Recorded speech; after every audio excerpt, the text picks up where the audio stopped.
Al-Mujassim itu bahasanya kafir. Kemudian di dalam kitabnya Imam Ahmad bin Hanbal, beliau mengatakan, Imam Ahmad bin Hanbal, "Man qala inna Allaha jismun la kal ajsam kafar."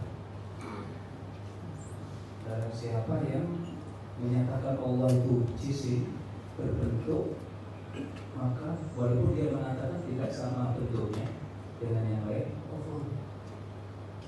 Kemudian dinukil dari Ibnu Mukri, perkataan Imam Syafi'i mengatakan, "Man qala inna Allaha qa'idun fawqa al-'arsy fa huwa kafirun la tasihhu sholatu khalfahu." Nah,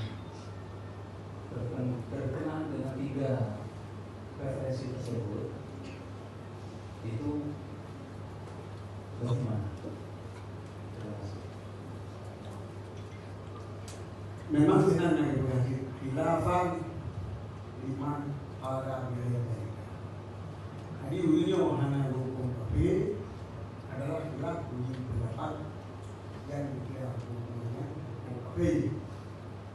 Namun pendapat ada suki yang diikuti pada beberapa ulama kafir, kemudian berbeda kafir dengan makna hukum duniawi.